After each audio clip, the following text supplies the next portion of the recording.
Welcome back, everyone. In this episode of Burning Butterflies, we are going to take a deep dive into what women's relationships with each other look like at this time in the fall of 2015. Coming out of the summer, the women are allowed to function within the church in a way that is very unique to just this summer. Tom and Charlotte are distracted with the building of their house, and so there is no one there to shut down ideas that Tom and Charlotte deem unacceptable. Women are allowed to do things and follow what they feel like God is asking them to do. Now, moving into the fall, Tom and Charlotte are no longer distracted and are there to rein people in. Melissa spends the fall isolated in her marriage, going to church, living with, and yes, even working with her husband Froggy. Brandi and Amanda are desperate to hold on to Mom's group, a group that has become so close with one another that they start sharing things with each other that aren't exactly appropriate for a group of this kind. And finally, at the end of the fall, Melissa and Brandi meet each other in a one-of-a-kind Bible study just for moms that is held in the evening. Faith can feel like hearts and butterflies until someone lights a match and burns it all to the ground. Welcome to the Burning Butterflies podcast. The sad thing is that there's abuse of every kind within the church, but the spiritual abuse is the stuff that just What's a place there shouldn't be abuse? Like, there just shouldn't be abuse in a place that claims Jesus. Well, it ruins your soul. If you're new here, we suggest listening to our prologue episode first. This is the story of two women's journey through spiritual abuse and escaping from toxic church culture while finding hope in Christ. Sometimes it's just the facts, and if you get offended by it, that's a you issue. And if we can't be mature enough to have these conversations, even if some of the topics are difficult, then shame on us.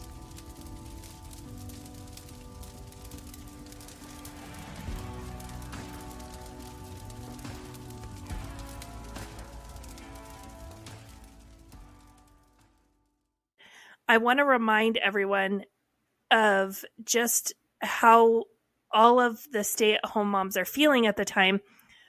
We don't work. Our entire life is home. It is our husbands, it is our children, it is our church.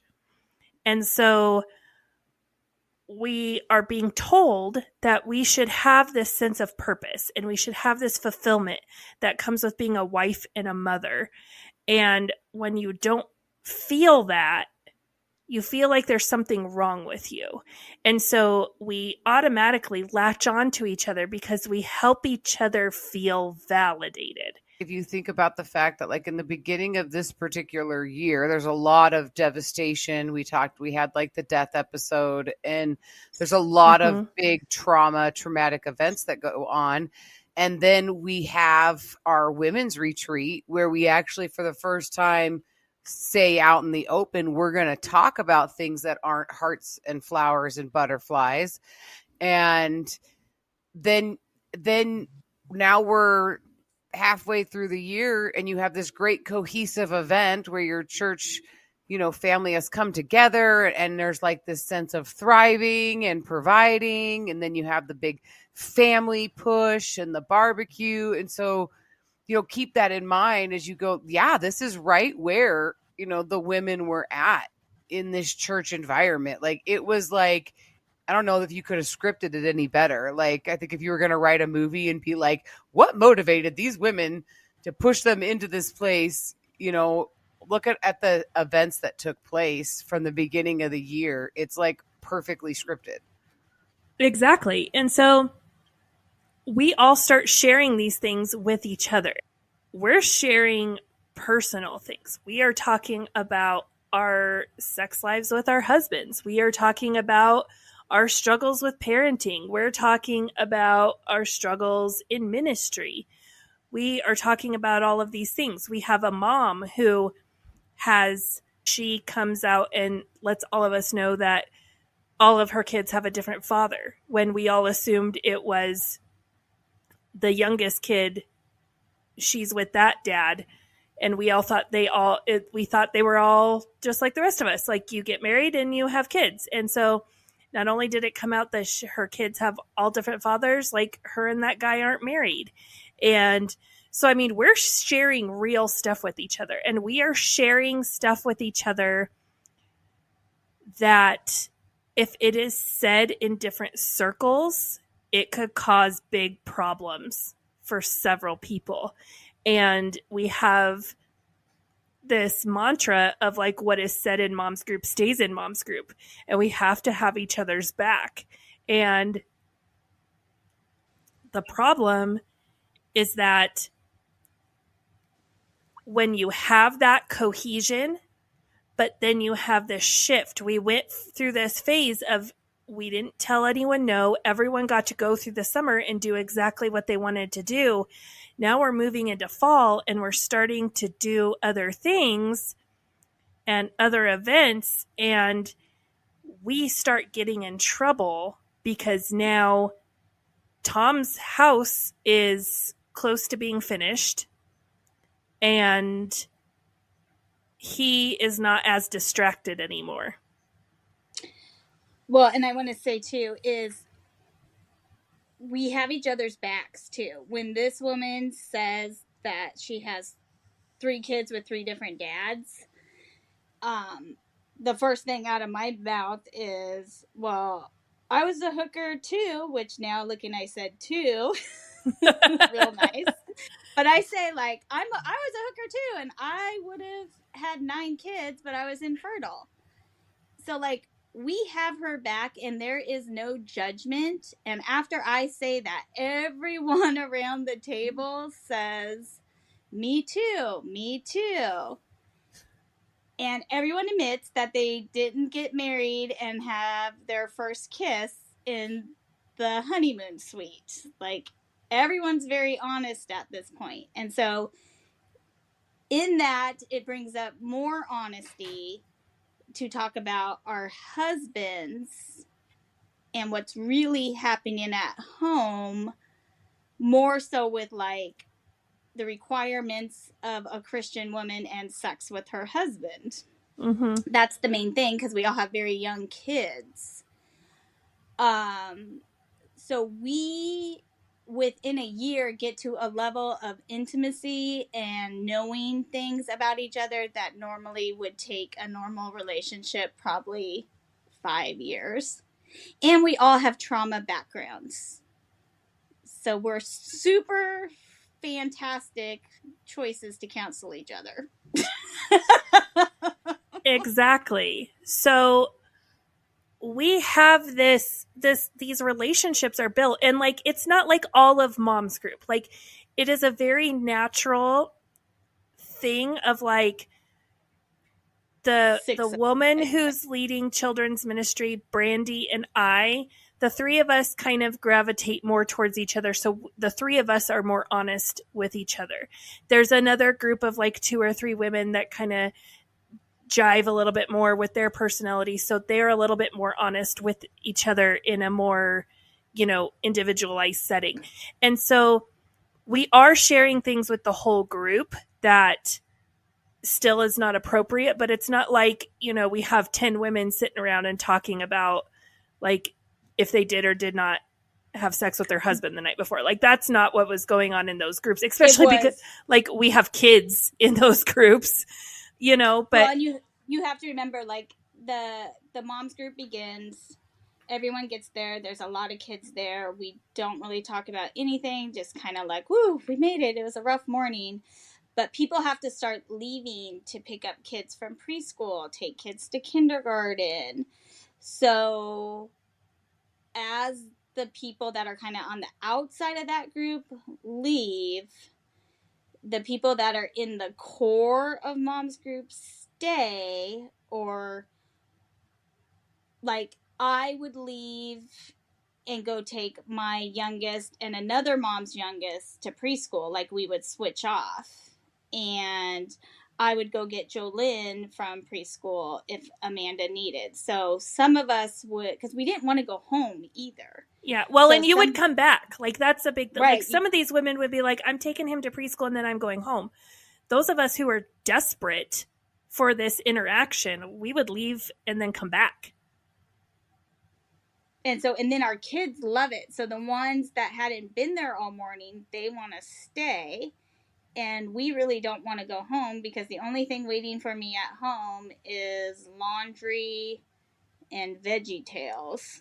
So I'd rather stay in the church gym and drink 900 cups of coffee and feed my kid goldfish for lunch. And then everyone tells me it's fine that I'm doing that too, because they don't want to go home either. Yeah, because it's easier to have our kids run around until they are physically exhausted, because then when we go home, we know they're going to take a nap. Right. Even the bigger ones. 3 hours. Yep. 3 hours. So it creates an intimacy within this group really quickly, because we are helping each other out when we start picking up each other's kids, taking each other's kids. Let's figure out a way to throw together lunch. Let's do this. So there's like about 6 of us. And we also keep it kind of quiet too. We don't let the others know that we're coming back, because we also need this time when everyone else is gone to just lay it out there. Yeah. And we've created such close relationships that I've known Brandi for 1 year, and we have such a close relationship that when I get sick, she comes to my house and tells my grandma, like... Well, Amanda's like dying. She didn't even know. Like, I come there and I'm like, you don't even know what's been going on. She won't listen to me. She won't do this. And like, I have 0 boundaries at this point in time. My mom and my grandma are like, your friend told us that you're not going to the doctor. What's wrong with you? Like, she's doing these things. The children's ministry leader, her mom comes for a visit at this time, and like, we're saying crap to her mom, and it causes a big problem between her and her mom, because like, we have 0 boundaries with each other, and we've all only known each other for this short amount of time. And so... Right. Well, and you just reminded me, I did that with the mom that we would like take turns with our younger ones, you know. I would be at her house and her mother-in-law would also take my youngest, and I would tell her mother-in-law things. But the funny thing is, none of us got mad about it either. No, because we were all doing it to each other. Yeah. And it wasn't like mean or malicious. Like, we were seriously doing it because we were trying to help each other. And during this time, you have to remember, this is mommy blogger time. Everyone has a smartphone.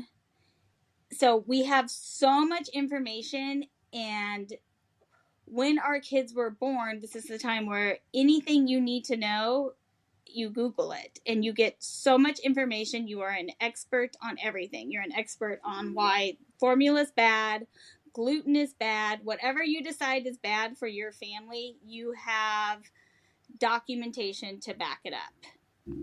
Cited documentation. And I think that's where it comes into play, where we feel like we can tell each other, do it this way, because it's being thrown at us through social media to do it this way. And no one's trying to control anyone, hurt anyone. We're trying to be like, look, do it like this. It's easier. Yeah. And that right there is what causes problems. Everyone wants to help each other. Everyone wants to, and it's this, I don't know if we can fully help our listener understand this dynamic of, on one hand, we are sharing inappropriate information with each other, and we are so open with each other, but yet at the same time, we're getting frustrated and angry at each other for telling each other what to do. Like we're all sitting around and we're all sharing this information, but then it's okay if some people say, oh, well, you should do it this way. But then if someone else tells me something, well, that's annoying. I don't want you to tell me what you're doing. And so, right. And this is where a lot of the frustration comes in too.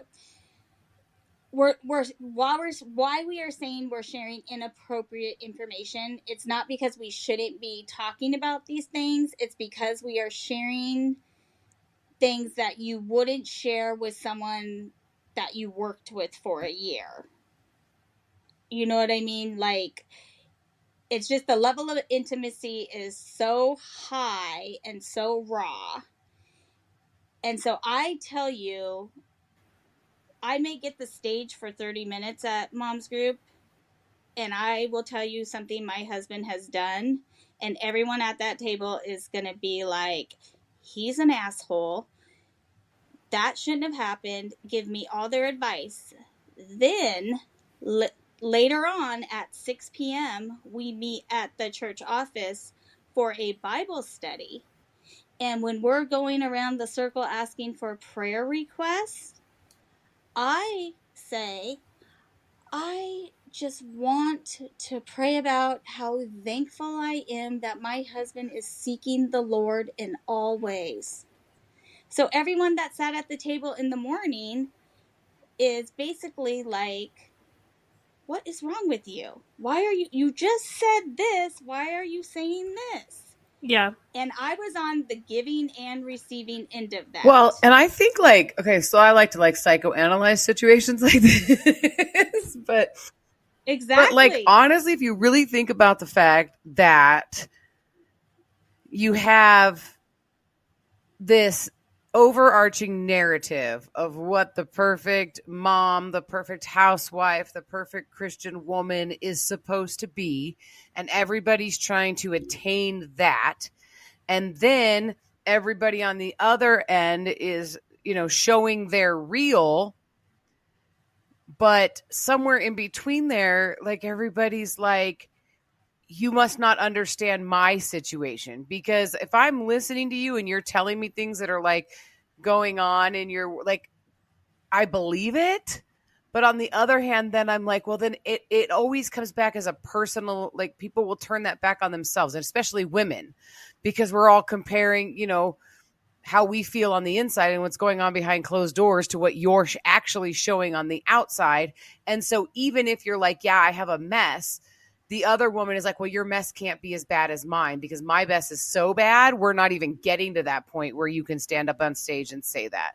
And so it's everybody's own personal perspectives, which are all fake anyway. Like, so none of it is real comparison. It's not apples to apples. It's apples to oranges. And then everybody's masking and everybody's, putting on airs. And so like, it's crazy to like, as I'm listening to this and I'm picturing like conversations and stuff, I'm like, man, like it's not even fair to anybody. And then everybody's trying to, here, even better. Sorry, I'm getting like off track, but like people would give advice or women would give advice. Like, Brandi, you're like, nobody wants to hear your advice. And everybody's getting frustrated at each other because what they are saying is not always necessarily like, some people aren't going as deep. And then you're giving advice, like textbook advice of like, well, this is how, which feeds the bigger narrative. This is how a perfect Christian woman is supposed to respond. And then women in reality are like going, well, that just doesn't apply and it doesn't really work. And so the reality of it is it's all empty. So everybody's frustrated, and they're not really frustrated at each other. They're frustrated at the system, which is letting them down. Right. And the blame is being put on the women for every single situation. Yeah. We're blaming each other. And this isn't even just a church thing, because we learned this before we get to the church. This is a societal thing that if your marriage isn't great, you need to fix it. You need to make yourself better. Because I'm sorry, Oprah and all those talk shows were geared for that reason. Yeah. When have you ever seen a talk show that men watch on how to fix themselves? Right. Well, and it's all about like, it just takes one person to fix it, regardless of your circumstances. You can do these things. Yes. And a lot of times what I have found is that you run into women who are like, well, yeah, my husband gets angry too. And when he does, I do X, Y, Z. And that might work in a mutually mature, like everybody has problems, but in your marriage, like there's like a level of like, this is a normal. But when you try to apply XYZ to a completely dysfunctional marriage, you're actually probably going to get that woman killed because her doing XYZ, her husband doesn't respond like the, emotionally responsible male would respond. He responds toxic, which probably might, like I said, end up getting her killed because it's actually going to make him mad more and it causes more problems. And so the level of what I find interesting is that the level of honesty that was happening was actually probably not as honest as it probably seemed in a sense because everybody's still trying to feed the narrative, which it's interesting. Oh, no, 100%. Because anytime we would say something like, man, Justin is making me mad, he did this, and then we would all kind of, say something, because this is also constantly being drilled into us. Mom's group cannot become a place where women just go and sit and gripe about their husbands and tell each other how terrible their husbands are. We need to be building our husbands up. They are the leaders of our home. And so you might say, I'm a little frustrated today because Justin did this. And then someone will be like, yeah, I get frustrated with that too. But then all of us are very quick to snap back into that like Kool-Aid drinking narrative of like, yeah, but I know he works. Yep. He works hard and I shouldn't be frustrated. And I am blessed to be able to stay home and I am blessed and, all of this stuff. So you have that dynamic. Then you have this dynamic of all of us that we're kind of split into two camps. There's a few of us women who we had a job and we had dreams and goals, and now we're stay-at-home moms. And then there's a few of us who got married, had kids, and we've always been a stay-at-home mom. And you might have had a part-time job here or there, but really, in all honesty, you're just a stay-at-home mom, and you've never had a career or an ambition for a career. And so you start having those dynamics push against each other, and then you have this age gap where you have like Brandi and I are actually 10 years apart from each other in age. And I'm like 5 years older than some of the other moms in Mom's group. So you have an age gap of upwards of 15 years between these moms, but we all have kids the same age. And so we're all expected to be best friends. So you have someone like this young mom who sees something on Pinterest and is like, I did this super cute thing and I sent my kid to preschool today and I cut all of her snacks so they look like plants, and then I gave her little dino nuggies so it looks like the dinosaurs are in the plants and it's so cute. And she took a picture and had to come show all of us, right? And in my mind I'm thinking like, that is the stupidest damn thing I have ever seen in my entire life. Even though to her face I'm like, oh, that's adorable, that's so cute, but in my mind I'm thinking there's no way in hell I'm doing that. But I am the mom who took 40 diaper boxes and wrapped them in paper and took paper plates and made wheels and steering wheels and gave every single kid who came to my kid's birthday party a little box that looked like a car, and we had a drive-in movie birthday. And I am the mom who built an entire mud pit in the church parking lot on tarps in the back of the church for my kid to have a mud run birthday, and then we tore it all down and cleaned it all up in the same day. I'm that mom. And then there's moms like Brandi that's like, that's cute and I'll show up to your stuff, but like there's no way in hell I'm doing any of that. You guys are ridiculous. Well, and I'm 41 at this point. And now we see like there's studies of women decide to leave their marriages usually at 41 to 45 because there's not a whole lot of benefit to being married for women when you're on a traditional marriage does not benefit women. And there's multiple studies that show most people that are happy are single women and married men. And there is something that changes within you in your 40s that you just don't care anymore. You don't want to cater to your husband. You're sick of it. So this puts me in a very weird dynamic because I've been married for a long time. We didn't have kids for a long time. And I'm sick of him.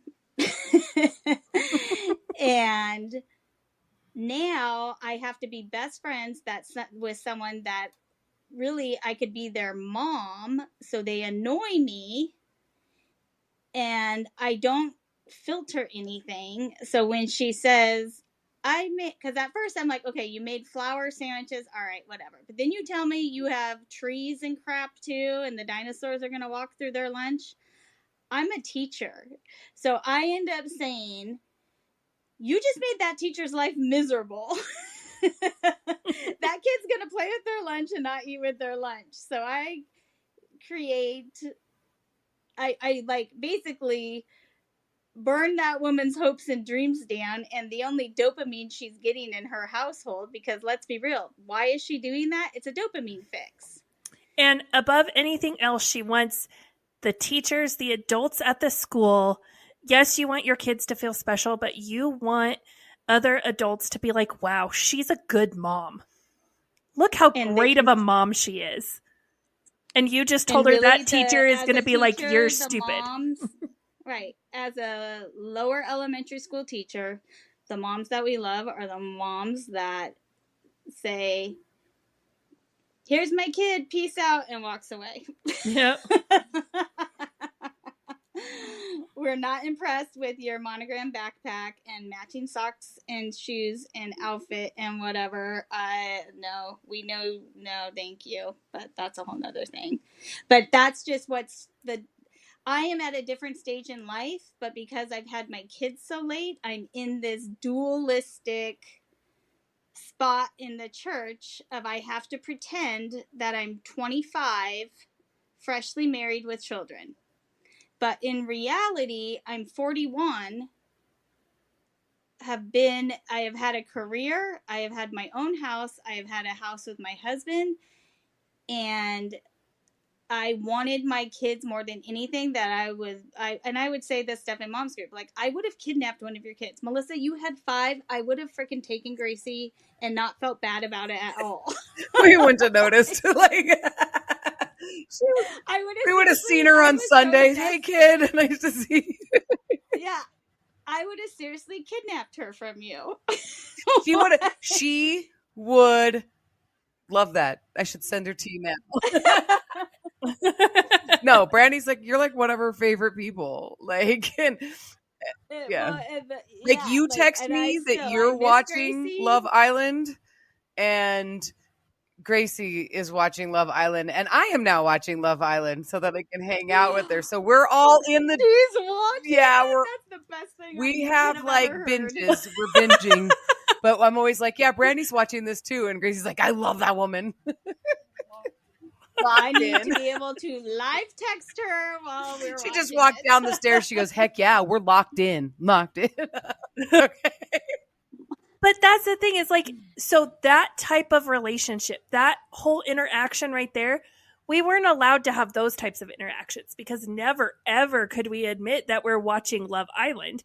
Never, ever could we say those things. And so all of that stuff, you're reserving that for... We started calling them our ride or dies. You find your person that you feel like you can be absolutely honest with, and you're telling them that stuff. When in Mom's Group, yes, we're admitting that we're frustrated with our kids and our husbands and ministry and all of this, but then we're still sugarcoating it. And then outside of Mom's Group in the church, our life is perfect. We are the Stepford wives. Our husbands open their mouths and we just fawn over everything they do and everything they say. And we cannot believe how immensely blessed we are by all of it. And so you have that going on. You have a lot of self-suppression. You have a lot of helping each other suppress their stuff, because someone will start to say something, and if you're close enough with them, you start to give them a look, or you interrupt. And so I know some of our listeners probably listen and they get frustrated that we interrupt each other. Like, that's a defense mechanism we had to establish with each other, because it's not that on this podcast we're trying to interrupt each other to shut each other down from saying something, but it's just you're so used to doing it, because we started doing that with each other, of interrupting so that they wouldn't go too far. And now we're just excited because we can actually talk and not have to worry about going too far. We're interrupting because we want to not forget what we're saying and be like, yes, that was it. Yeah. But so you have all of this happening, but then I want to also bring up that during this time in the church, we're having this little bit of a shift.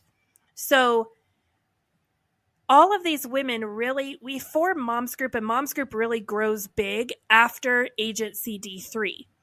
We do a few things, but it really takes that whole winter into spring for us to solidify these relationships where we're finally, at least we're admitting that we're frustrated, and we're admitting that, we're not 100% happy and fulfilled with being a stay-at-home mom.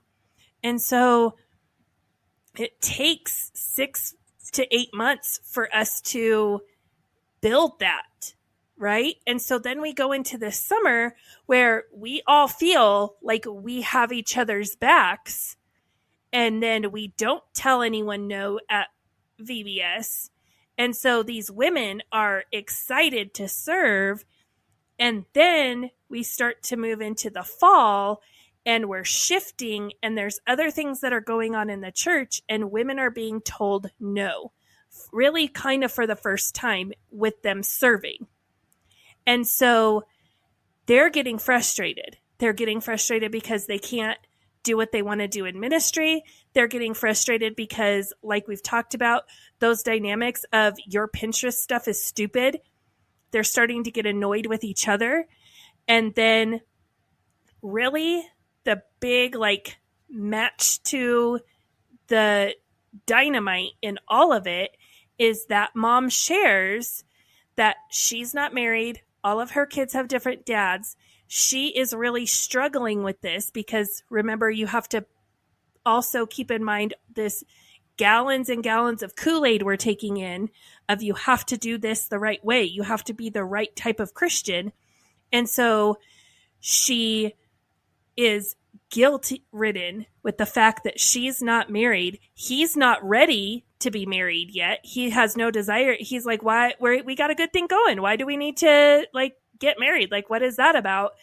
And one of the moms looks at her and tells her, we know you're not married, but you have this relationship with him, and God knows your heart.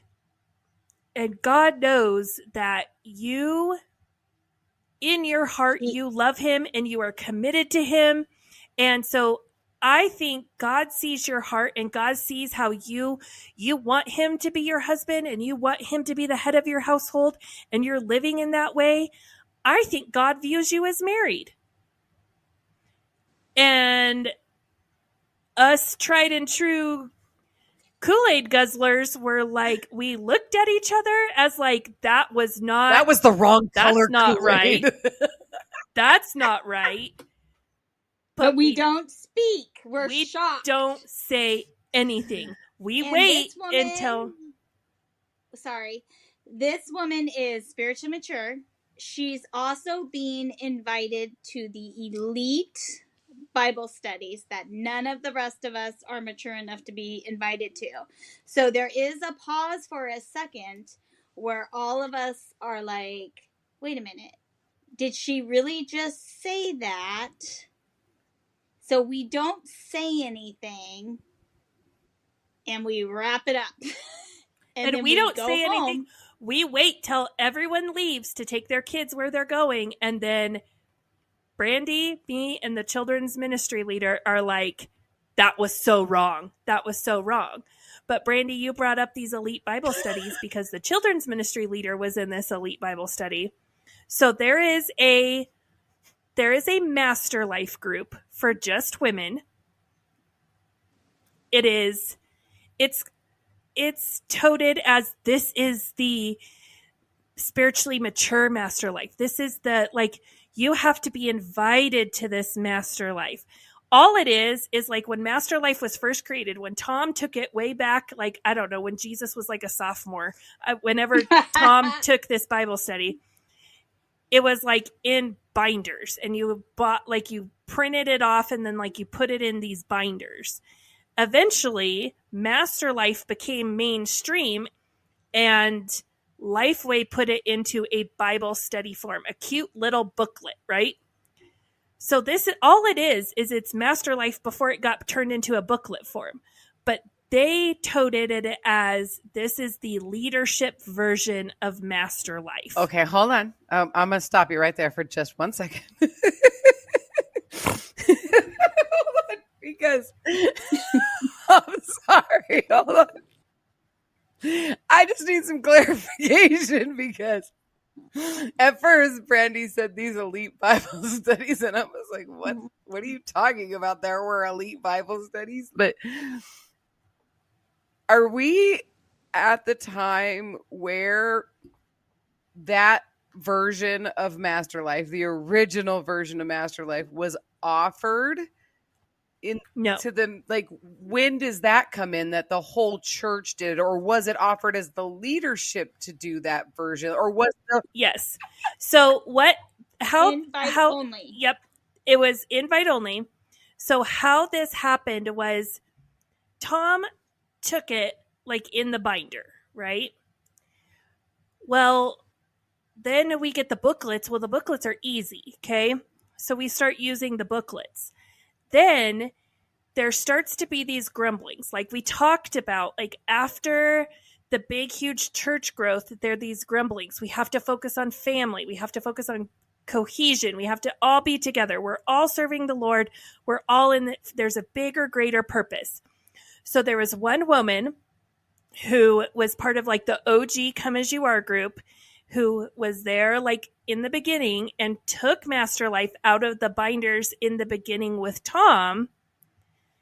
And she was like, I feel like I grew more doing this. So she took the binders and she started this tiny group with just women.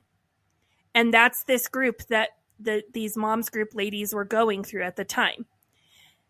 The problem is that she handpicked who got to be in these groups. I wanted to join the group and I was told no.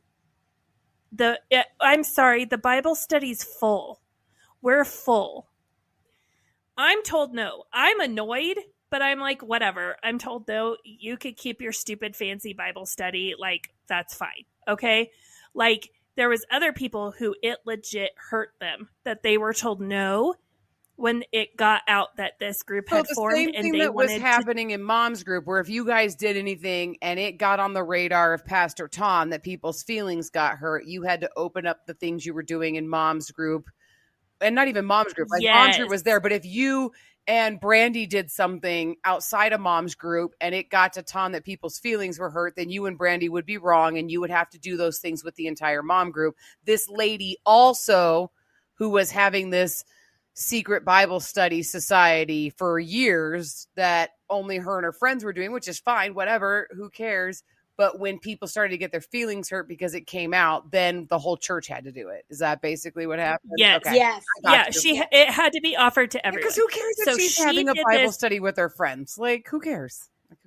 Well, because she was doing it in the church office. Oh, that's what the problem was. Okay, I gotcha. Gosh, that kids. makes so much And sense now. Yeah. And yeah, because like it started in the office and then she shifted it to her Yeah. house after she got, talked to by Tom. Yeah, because And, that was really the only problem. It wasn't a problem that she was doing it. The problem was that she was doing it at the church. And it was only a problem once people found out and there wasn't a sign and had a up. problem about it. Yeah, Yeah. no, I get it. With Yeah, the and you dynamic, didn't yeah, offer- totally, I get yeah. that. Yeah. So you have that going. Okay. So all of these moms start being frustrated. So my name is out there as the head of mom's group. So who does everyone start coming to with their frustrations? When someone is really struggling with something and they want to talk to someone and they don't have a ride or die, they come to me. Yeah. So I start having all these women come to me, right? We start having this big, like, kind of infighting within the moms group. So my big solution, my big, like, we're gonna fix it, is we are gonna do trunk or treat just for moms group. It's a moms group event. It's not a Let's make a to-do list and everyone will feel better. Yep. Everyone can do their own thing. If you want to be the Pinterest mom and have the Pinterest trunk, you can do that. If you want to be Brandi and put on a tutu and slap a couple pumpkins on the back of your car, then you can do that. And it's going to be fine. Everyone can do their own thing. You'd go all out as much or as little as you want. And we did it as part of mom's group. And we did it in the back parking lot. And it probably was on Halloween. So Halloween might have been like on a Wednesday, and we did it at like 4:00. So if you didn't want to trick or treat, you had this opportunity, and it was enough time to go trick or treating too. Yes. Because we're also not celebrating the devil's holiday. Yes. And so that was my big solution, is everyone can still do what they want. No one is told no. And there's other moms in the church that maybe aren't a part of mom's group. Maybe they work, or they just don't feel comfortable coming to mom's group yet because they don't know us. And it's hard to walk into a room where you don't know, even though it's been shoved down our throat for years that we're family and we should all love each other like a family. We come up with reasons why women don't want to come to mom's group because we are, in fact, a bitchy clique. Like, let's just be honest. Like, that is what we are. From the outside looking in, we treated people terribly because we were the elite group. And if you weren't coming to mom's group, but you were a stay-at-home mom, like, what is wrong with you? And so why don't you want to be a part of our group? Like, we were the mean girls and I was Regina George. And so this was our big solution. You invite your friends. You invite your other mom friends to come to this trunk or treat. They don't have to decorate a trunk. All the moms did it. And then they're going to see how fun we are. And they're going to want to join our club. It boggles my mind. We are so fun. We are going to give you so many things to do. Just the Spoiler alert. This did not go well for me. Well, but I also want to say one thing. With the mean girl thing, we were not mean to each other within our group because there was a normal human frustration within the group. But we were not turning people away. We were very, very open if you came to mom's group, and we were very welcoming. And if you were a newcomer, especially Amanda and myself, you would be invited to our homes. You would be invited to everything we were doing. No matter if you told me you were addicted to Coke, or if you, like, basically, I took in all the stray cats with, like, a whole bunch of problems. I'm like, oh my gosh, you have red flags all over you. Please come to my house. And on the outside, though, if you were already attending the church and you were choosing not to come to mom's group, one, why don't you want to come to my group? What is wrong with you? And I'm taking it as a personal offense, as like, why don't you want to be part of this? This is what we're doing. You need to be part of this if you're all in. Because that's the thing, is we are all in. And if you're going to be all in, that means you have to be doing at least 5 different things in the church. I forgot about this. Okay. This is where we haven't been able to explain it correctly. When you are in middle school and you have your best friend, that best friend is like the same relationship you will have with a boyfriend later on in life. Like a real boyfriend, not like, or like your husband. Like, think back to your middle school friend, because in middle school, everything's changing. You're no longer a little kid. You're not quite a teenager yet. So you develop this super close relationship because all you want is to be 16 and go do your thing. Mom's group, we have had some, like, we've had life experience. We got what we think we wanted, and now we want to get to the other side of it. So that same dynamic develops again, to where the core group of mom's group has these adolescent relationships with each other that are so close, and it is fulfilling every need you have, that you no longer need to tell your spouse anything. And quite frankly, none of us want to tell our spouses anything, because everything we say is discounted, discredited, annoys them, because they're being taught that they are to be served, they are the king. So Jason doesn't want to come home and me tell him that someone has 3 baby daddies, which in the real world at this point in time doesn't really even matter, but in this environment, it's huge. He does not care, because he lives in the outside world, and he's like, so what? Your best friend in California had her first kid at 15. Why are you so, why is this so shocking to you? And he doesn't give me what I need back, but Amanda will analyze this with me even tomorrow if I call her and say, remember when? Right. Right. Well, she'll analyze it. And so part of the intimacy is we're in this weird limbo, because when you're in 8th grade, you are not, and Melissa used to always say this, kids are not in control of your destiny. The women that did not work outside of the home were not in control of their destiny. You could not control the finances. You could not make any decision without your husband saying, yes, that's the direction we're going. If your husband said, we're buying a $50,000 motorhome, you said, oh my gosh, you must have prayed so hard, let's do it.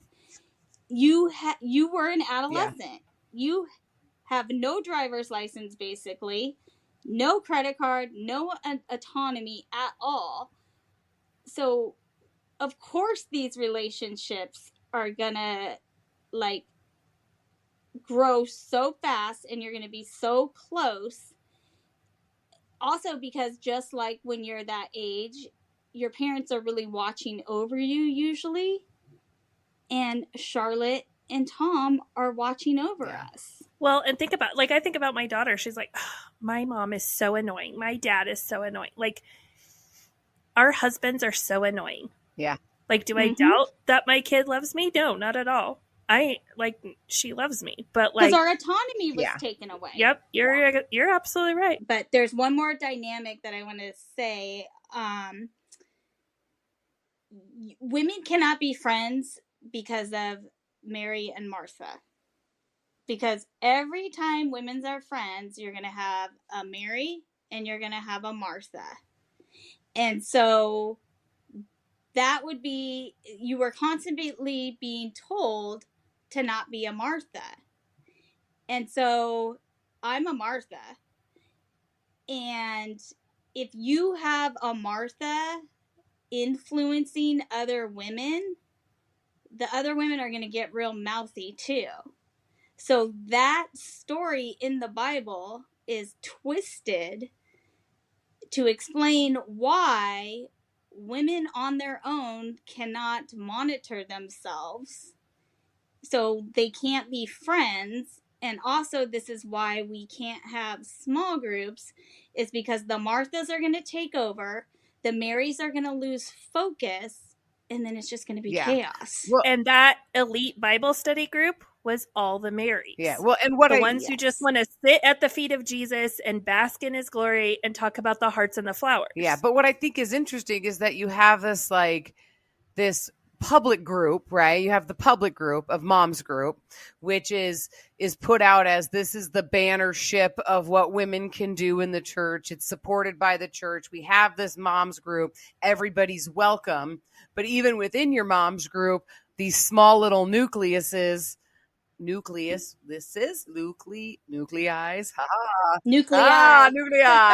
These nuclei are forming of, these small little life groups. And because that's human nature.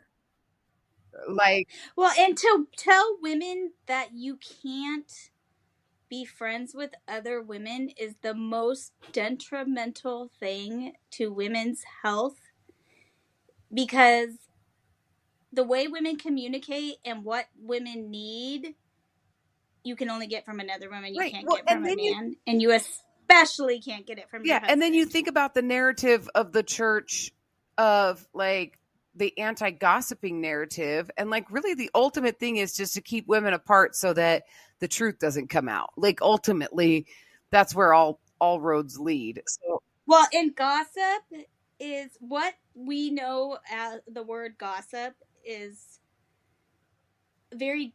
Gossip is not, oh my gosh, I don't like her shoes she's wearing with that outfit. That's not really gossip. What gossip really is, you know what? You just joined the worship team. Make sure when everybody leaves, don't ever get left behind with the keyboard player, because he'll get real creepy in the sanctuary if you're with him by yourself. That is the gossip. That is gossip. And the reason why it's always put on women are gossipers is because women would share information with each other to protect each other. And so when we are told we are gossiping in Moms Group, it's all protection. And it may not be because you're going to get sexually abused in the sanctuary, but it is, oh no, don't bring that up. No, don't say that. Which is you got to do it. That's exactly the point. So why would you you always got to look at the end game? Why would it be a narrative in the church that women can't be friends and that women get together and these groups always turn into this and they turn into that and we can't have that? Why? Because what really happens is what gets exposed. Right. But then the violence, the abuse. Exactly.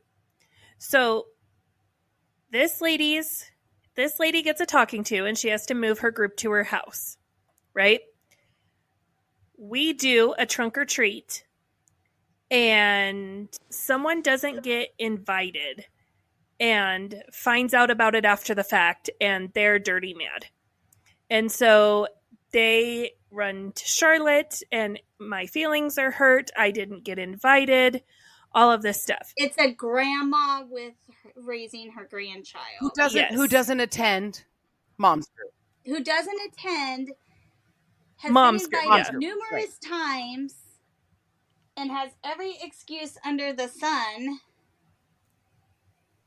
Yes. No, and it's just as ridiculous as saying I didn't get invited to your company party at your work, Amanda. And you're like, well, do you work at my work? No. But they didn't invite me and I'm mad. And somehow that is justified. That's stupid. How stupid is that? You're not a part of the group and then you're mad because you didn't get an invitation, but you're not a part of the group? Exactly. And so this is where I start getting very defensive, because Charlotte calls me in, and I go and I sit in the office, but Tom is there. Tom doesn't say anything, but he's not sitting directly with us in the same room, but he's listening to our conversation. So there's that kind of looming over the whole thing. So Charlotte calls me in and basically threatens to shut down Mom's group altogether. We don't have any purpose. The church is huge on the 5 purposes. What purpose are you using? And so I bring up fellowship, and that can't be right because we are leaving people out, and we are not letting people, we're basically we've privatized this group. And how is it fellowship that I had a trunk or treat and I didn't invite people? That should have gone in the church bulletin. And so I bring up other ministries hey, there's times where, the worship team, they go to a concert all together as a worship team. And so that's kind of what this was just an event for the moms group, for our older kids to be able to get together and, kind of have fun. And nope, that's not what that was. That was not fellowship. That you can't call that fellowship, because if someone's feelings are hurt, then it's not fellowship. And so I can't say that that's our purpose is fellowship. So I have no purpose now in Mom's group. I can't say that we disciple each other because we're not reading scripture. So she threatens to shut the whole thing down. I panic because I need this. This is the only thing I have that is actually I feel like I have a sliver of myself. Because at this point, my kids are in school. Jolynn is in kindergarten. And so I have time to myself, 100% to myself. I stopped doing in-home daycare. I don't have a job. I have an entire afternoon to myself. And so I need this. This is the only point in my life where I feel like the old sliver of who I was can shine through. And so I panic. And so my conversation with Charlotte, because she had talked to some of the more spiritually mature moms, the one who told the lady, it's okay, God sees you as married, even if you're not married. Charlotte talked to her, and the lady said, oh, well, I think Mom's group would be wonderful if we could just do a Bible study. But it's just, we all just sit and talk, and there's no Bible study. So Charlotte says we have to start doing Bible studies. I don't go back to the whole group and be like, guys, we got in trouble. People think we're a clique, and I'm so sorry. We have to start doing Bible studies. It is pre-planned that this woman will bring it up, and I will be like, I think that's a great idea. And because I'm the quote unquote leader, no one is going to say anything.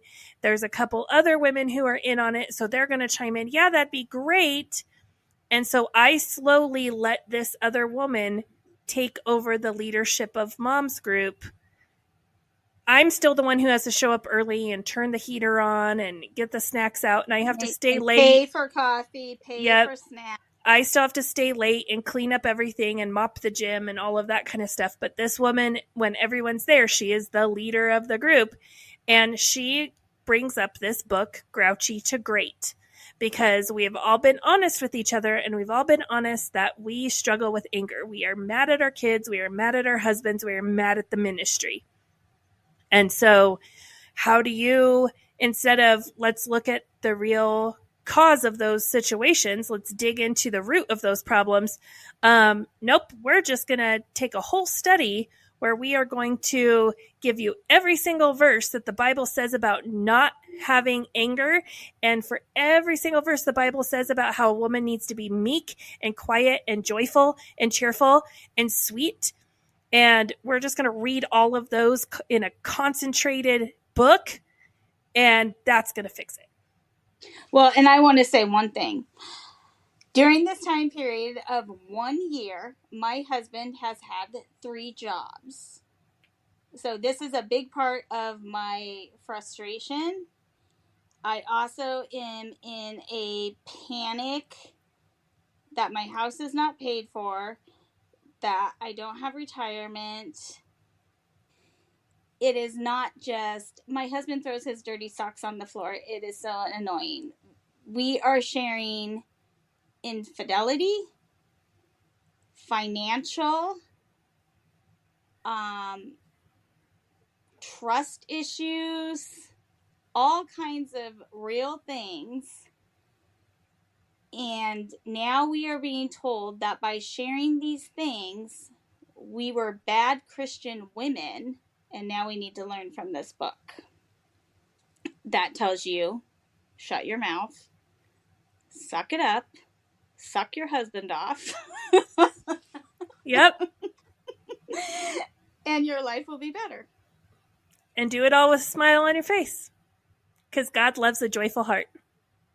And at this point in time, at every turn, they try to pit me against Amanda, but they don't realize that Amanda is never offended by me. So when this happens, immediately when I get home, I call her and say, "What the F, Amanda?" Why do we have to do this stupid book? Yeah. And so it's like I'm never mad at her because I get to be honest and say, like, that's not what was really happening, you know, like whatever, and we work it out.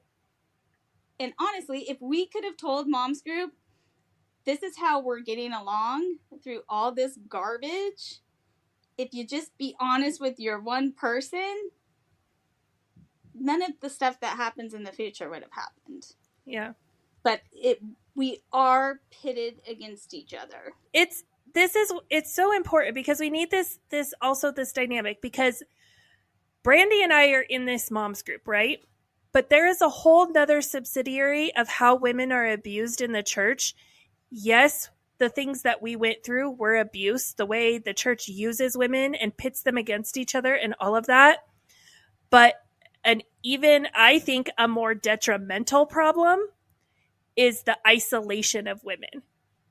And so we were all isolated, but at least we had Mom's Group as an outlet. And at least we were able to form these little micro friendships along the way as a way to cope with that isolation. But Melissa, you're fully isolated.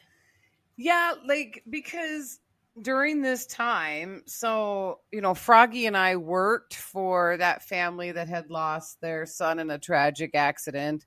And we worked for them in their family business. And so on top of now you have, like, I'm allowed to work, but I'm worked myself into a job where I go to work every day with Froggy. So that is my life. It's like home and work, and that's it. But I have grown to have a relationship with the mom and the daughter. And the mom, the wife, you know, she's not there every day, all day long at the business. Like, the business is run by the husband, and then it's like the husband and the son and a couple other people, and then Froggy and myself. And then what starts to happen is the daughter, you know, she starts getting older, and is looking at being done with high school and going to college. And she starts coming in and helping out around the business. And so her and I, but we also do youth stuff together, like the children's worship band and one of the youth who gravitated towards music with me. So I was friends with her at the church, and then friends with her at work. And then the mom, you know, she comes in, however many times she would come in, like a week or whatever during the month, like to do a lot of her job was done at home. So she worked every day for the company. She just didn't work in the store every day. But when she would have work that needed to be done in the store, and then the owner, he would always just be like, "Oh, it's Women Day," because it would be me, his wife, and him all in one. Like, we all shared an office. There were 3 desks in the office. And then he was just like, Yep, I'm outnumbered. It was like he was getting his butt ridden. I have one Yeah. question for you.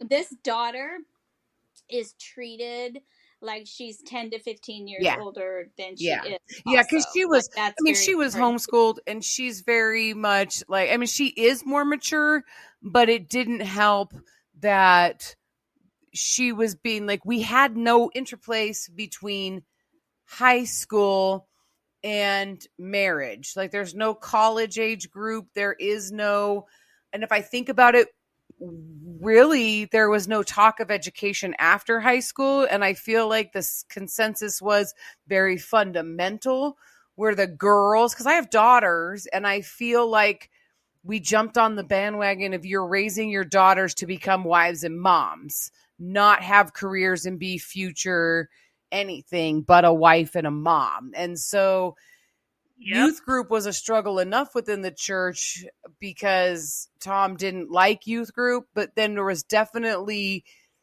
no push to have something for the youth after their youth.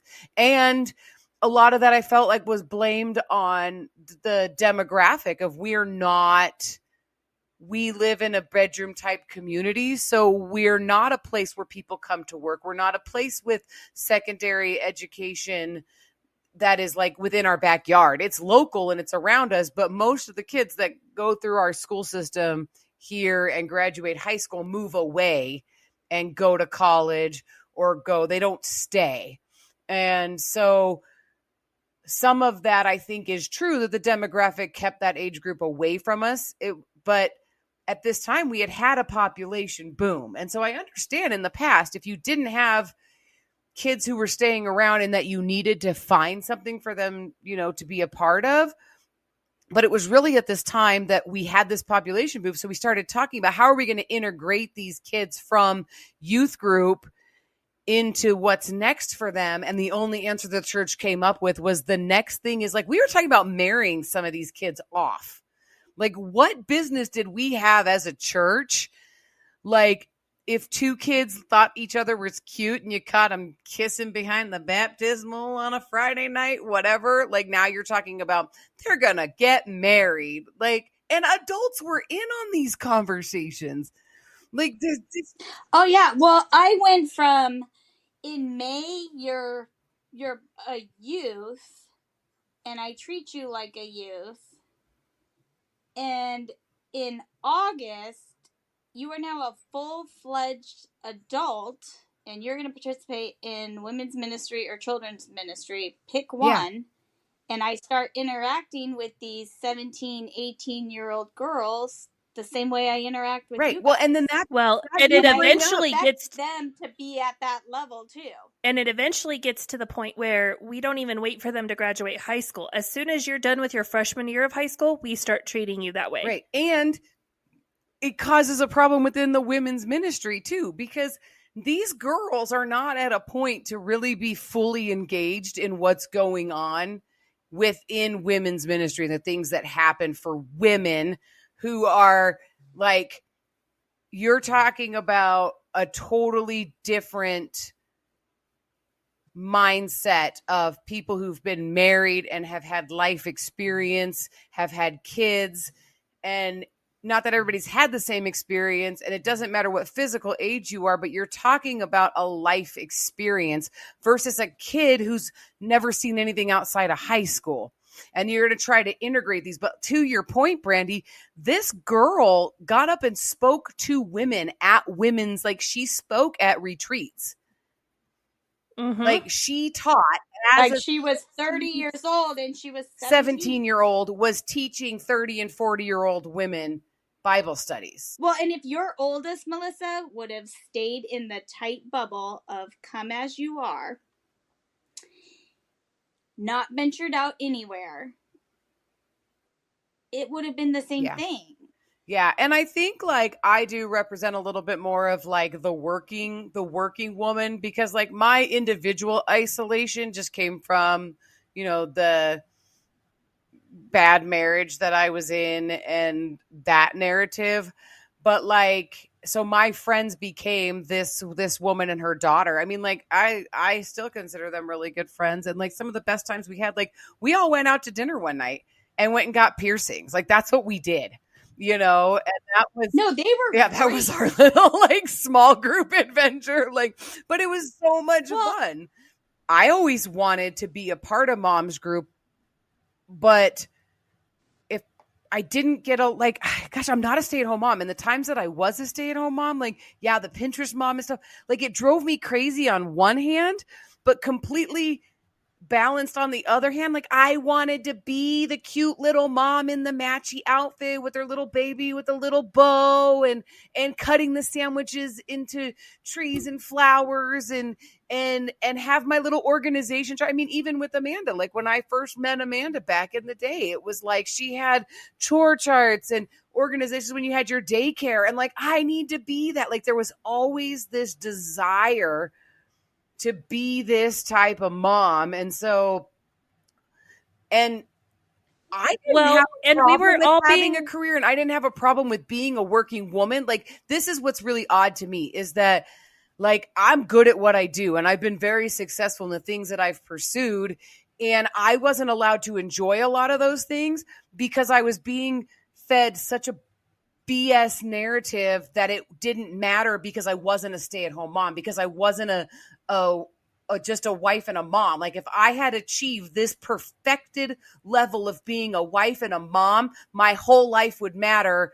And none of the stuff that I was accomplishing or doing and being successful as a human being was ever given any validity because it wasn't a wife and a mom. And so at my age now, at 47 years old, to look at my 32-year career that I've done amazing stuff and have been very successful at, and I didn't enjoy it for 32 years because I spent my whole entire time wanting to be a cookie cutter mom. It's crap. It is. Well, and we weren't allowed to talk about our careers or what we had done. I mean, if we went through a list of women, we would not know what. So I know that a woman almost died on her bathroom floor having a miscarriage, but I don't know what her job was before she got married. Yeah. Yeah. And because the things that I'm good at and what I do are in a man's world, in the church, I can't do those things because I'm not a man. So where's my place? It's not, I can lead children's worship. Well, and we don't know that woman is getting the crap absolutely beat out of her behind closed doors. Told to sleep on the floor next to the crib and don't move and being watched. Yeah. And so creepy. There's these levels of like, we're being honest, but we're being honest about really stupid stuff. And we're not being honest about the stuff that really matters. And Melissa, you said you want to be like these moms. I'm miserable at this point. I'm doing everything in my power to just hold on to a shred of something of myself. You want to be like that mom who had the cute little girls and her daughters dressed in the matching dresses and they all had the matching bows and all of that stuff? That woman was desperate to be like me because she was like you. She wanted organization. She wanted to be able to, like, she invited me to her house and her house was an absolute disaster. Like, I mean, just a mess, crap everywhere, piles. And she's like, I need help. I don't know what to do. Like, and I need you to mentor me. And through that time, I'm like, you don't need a mentor. You just, because I'm still like, slinging the Kool-Aid really well. Like, you don't need a mentor. You just need to follow Jesus and pick up your cross. And I give her no tangible stuff whatsoever. But through that conversation, it comes out, this woman, her mom taught her to go to the doctor, say you struggle with all of these things, basically fake ADHD symptoms to your doctor, and then they'll give you Adderall. And she's like, that's the only way I can clean my house is if I take Adderall, and then I can get my house clean and I can get all of this stuff done. And like, that's how she leaves her house and looks so put together because she is on Adderall.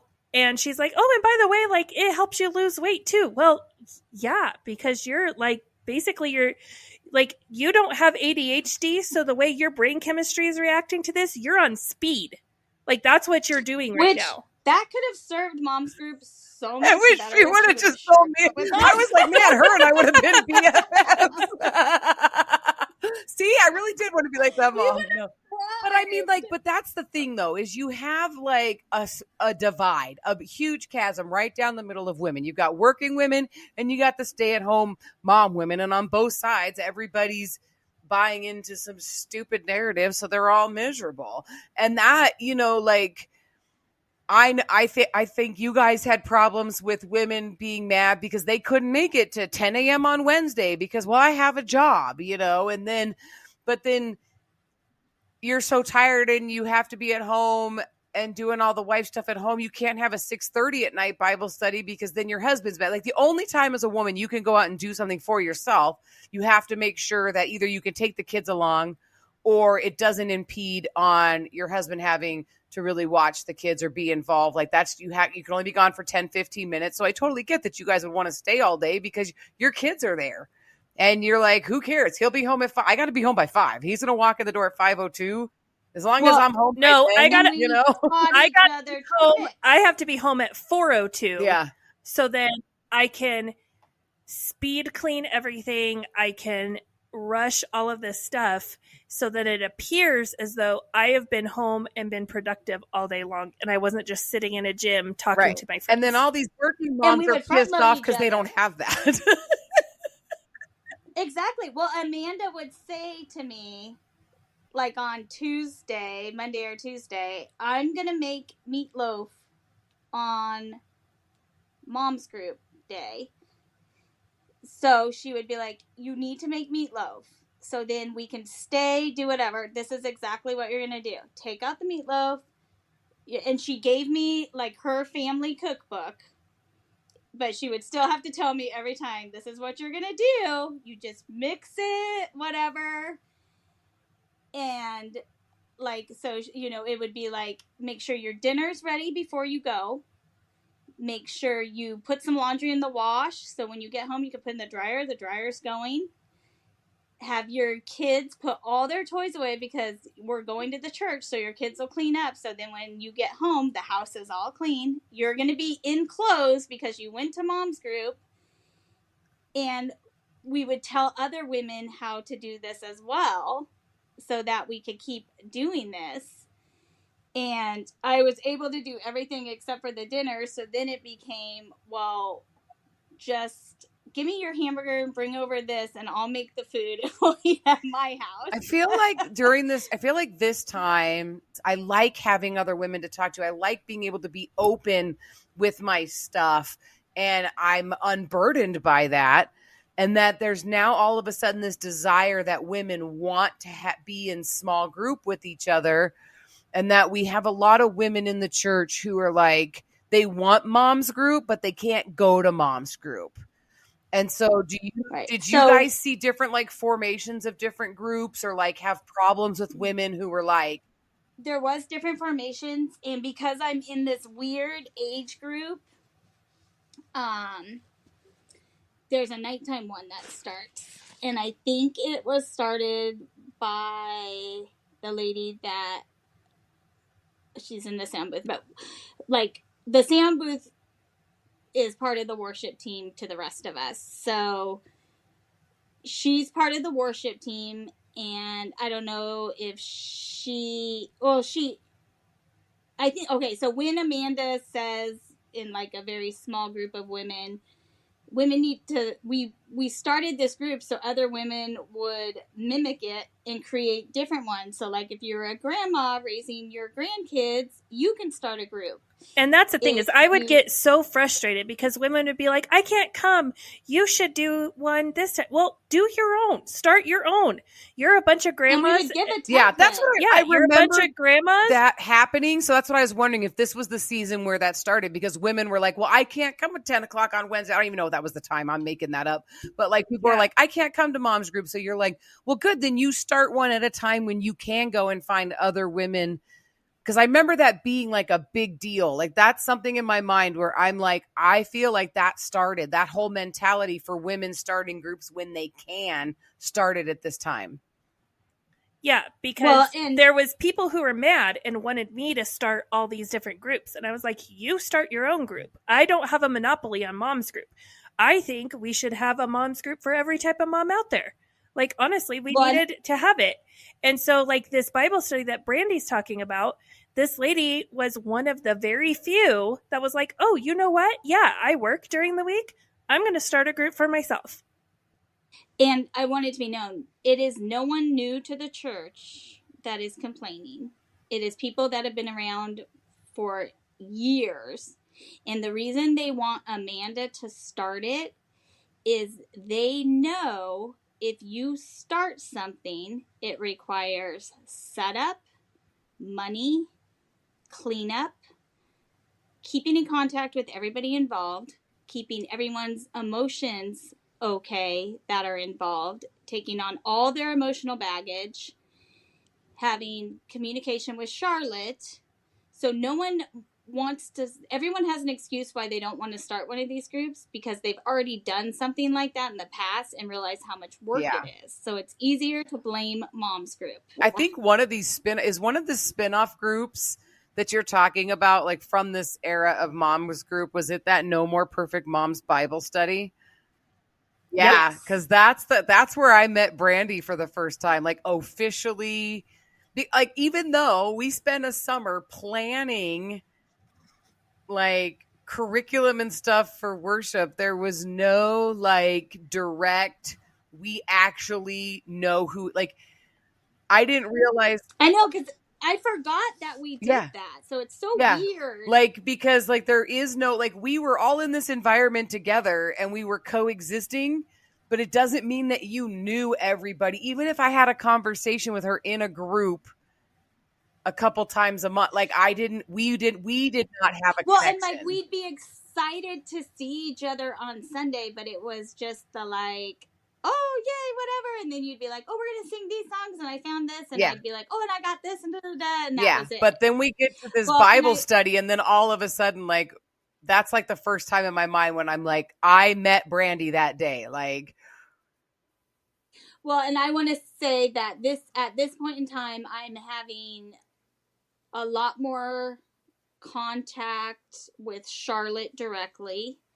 She knows what I'm going to do and you were sitting next to her, I think. Yeah. The first night that I talked to you. So this is when, I don't realize it at the time, but she knows that she needs me in this group because I am going to talk about everything we need done in the church, what you need to sign up for, what events are coming. Charlotte doesn't have to push it. I will. Also, when people complain, whatever, and Charlotte starts to get uncomfortable or doesn't have an answer, I'm going to throw out something flippant and try to be funny. Everyone's going to laugh. Brandy's crazy. And then we forgot what we were talking about. Because Charlotte also, for this group, what Amanda did with the moms is she has to front load some of the women on how to be able to leave your house at 6:30 at night. And this is so important. And my husband has had a hard time with some of this on the podcast because he is benefiting in all ways in this, because everything is to serve him. And so in the mornings, we have to make sure we're ready for their arrival home. Now, in the evenings, you're going to want to leave like at dinner time or be right after dinner time. And so we have to tell women tricks and whatever of how to make that happen. So promise him something when you come home and the kids are in bed. And it's just sick to me that we are so starved for crumbs that we will do anything for a connection. And that's why during this Bible study, the interaction that happens between you and I is such a big deal for both of us, is because we are starving. Yeah. Well, and you know what I think is funny is like this whole promotion, because like this is like the first, in my mind, like women's group Like this is like a nighttime Bible study. Like this is something that, okay, women, those of you who work, you've been wanting something in the evening. Like here it is. We're doing this big nighttime Bible study for and it wasn't just for women. It was for moms. So it was for the working mom. And this was a big deal. But like I saw it and jumped on board and was like a huge mouthpiece for like, God has called me to go to this study. This is going to be perfect. It's called No More Perfect Moms. I'm a working mom. Like, I need to go to this. Like, I was such a proponent for it. I went to the very first one, and my takeaway from that very first Bible study was it was like a video. Like, you had a book, and then you'd watch the video, and then you'd go home all week and answer the questions in the book. And then the next week you'd watch a video and recap. Like that's how the Bible study was set up. So I have my book and I go and we watch the very first video. And the only thing that I remember this lady saying is stop comparing your insides to other people's outsides. And it was like this epiphany of like, that's what I came here for. That's the only thing I needed to know in life to move forward, was that one sentence. And then I met you that first night and I was a jerk, an absolute jerk. Like we were so this is what the whole thing was on, comparison. And I like flat out called Brandi out. I was like, it came around, it was my turn to talk. And I was like, oh yeah, comparison. Oh yeah. Like I want to be, I'd love to be like Brandi over there, all put together, matchy, look like I got it all going on, but I'm not. My whole world is a disaster. So yeah, I'm constantly comparing my inner disaster to Miss Prim and Perfect over there looking good. And I mean, I was not, who does that? Me. I'm a jerk. And Brandi, without missing a beat, she goes, oh, Melissa, she goes, well, let me tell you, if I look like this, on the outside, it's because there is a disaster behind me. She goes, I spent so long trying to be perfect and doing both the outside and the inside togetherness. She goes, but no, on the days when my house is all put together, this is not all, I'm not coming outside all matchy. And I was like, okay, yeah, that makes sense. Sure, that's true, whatever. And it was good. She wasn't offended that I called her out. And what she said, I was like, yeah, I guess that makes sense. Okay, you have issues too, whatever. And I kid you not, the next day, she sends me a text message. She's like, here's my mess. And I'm looking fly going outside. And I was like, I was so blown away that this woman, not only was it like lip service at the Bible study of like, yeah, get it, whatever. Everybody says that. But I'm one of those women who is like, people say that they have a mess at home, but they haven't seen my mess. And if they saw my mess, they would understand how clean their house is and that it's actually pristine and perfect compared to what my house looks like or at the moment. Like I'm always like, I am that person. Like, and so, yes, I believed her at the Bible study, but when she sent me a picture of her pile of laundry and was like, laundry's not done, but I'm looking good, I was like, man, this woman is for real. Like, and that is the first moment. Well, yeah, because I mean, my dresser drawers I was like, for this woman to have that kind of vulnerability to send me a picture, I was like, I love this woman. I was like, all right, I believe her. Well, and the only reason I did it, like, not the only reason, but that was my whole thing, and this is what eventually gets me in trouble, is I don't want to be involved in relationships that are fake, and I want to be honest to the point that it's brutal honesty. And then the problem is I don't pick up on the social cues. So then sometimes it's just brutal. Obviously me too. Cause I'm like, look at little Miss put together thing over there. But what's so funny is I went from being like the biggest proponent of like, everybody should do this Bible study. We've been waiting for it forever. I never went back. I went to the one and that was it. I never went back. But I feel like that's kind of how it was. It would dwindle down to me, Charlotte, the woman whose idea it was, and one other person that was there for everything. And then we usually wouldn't finish it. and then we'd start planning Yeah. something else. Because really, I think most of the people that were involved of planning and whatever, it was dopamine. And nobody really wanted to go Well, to this stuff. So, and when you look at it, like, I think women really did want to do it. They wanted to be a part of it.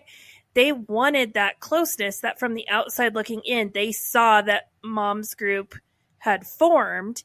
They didn't realize how dysfunctional it was on the inside, but from the outside looking in, that's what they saw was these great close relationships.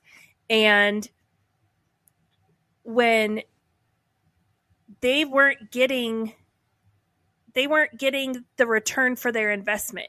Yes, you had to get up and you had to get stuff done so that when your husband did come home, it didn't look like you were gone all day long. But we were getting such a big return in that small investment that it was worth it to us.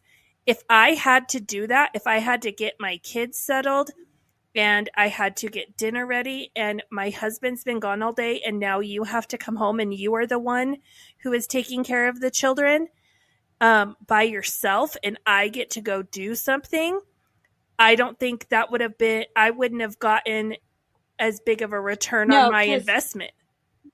I think for me, like the biggest takeaway is like, it's interesting for me to see how you can have a group like Mom's Group. And I do think like all women in that culture are like, they thought that was the end all be all. But then when they tried to mimic it for their own lifestyle, that it really just crumbled and fell apart because you have to do what works for you. And if it's like, honestly, it's like if being the baseball mom is your thing, be the baseball mom. But don't be the baseball mom because you think you have to, because that's what a quote unquote good mom is, you know? And so for the like Mom's Group worked for the moms who were at home during the day, like being stay-at-home moms. And I've met women who that's what they want to do. And God bless them. Like they love it. And I don't put down the things that they do. And you know, being the Pinterest mom, like if you're doing that because you genuinely like that makes your heart flutter, then go for it and be that. Well, but also let me not be that mom and it be okay. And I would have formed my own groups with my own friends, my own way, and we would have had a great time because that's what did happen with the women that I was allowed to be friends with. We went and did, and we had the conversations and did the things that was good and healthy for us. The problem comes in where we had it, but we thought we were missing out because we weren't doing the Mom's Group thing. And so I think for me, that's like would be if I had to go back and do it, or if I was telling like a young mom, so like go do your thing, live your life and enjoy the things that you enjoy and celebrate them in the moment, because you're going to be 30 years after it and then realize that you missed all of your life trying to be something else. This is the problem with being a stay-at-home mom in this environment and during this time period. Because during this time period is toxic positivity all over the internet, all over Facebook. Everything looks perfect. And we constantly say we get to stay home. We get to do this. So Jason can come home from work and complain about his boss, complain about his job. Everyone complains about their job. The problem with Mom's Group is we were not allowed to complain about staying home. Yeah. So that's where the big problem comes in, is because there's no outlet for a normal human emotion. And now if you look at the mommy stuff on social media, it says, don't be looking for that village. They lied to us. There's no village. Because let's be real, there is no village. And the days are long, but the years are short. The new generation isn't buying into all that garbage. They're like, the years are long, the days are long. This sucks. I love my kids. I love being home with them while they're little. I miss my job. I miss who I was. And it's accepted. Yeah. When I talk to other moms that are teachers that left the career like I did and came back to work, 99.9% of them came back by choice and say staying at home, they wish they would have cut it shorter, went back to work earlier. I have never met a woman that is not in a fundamental situation say that she loves staying home with her kids. Everyone I feel like loves it for a small amount of time, and that differs for everyone. But I mean, why would God give us brains to sit at home and fold towels for 10 years?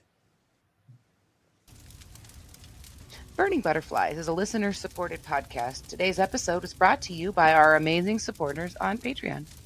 Follow the link in our show notes to learn how you can become a Patreon supporter too. Supporters get exclusive access to bonus content each month, including outtakes, cut content, and supporter-only episodes. If you've enjoyed this episode, please leave us a rating on your listening platform.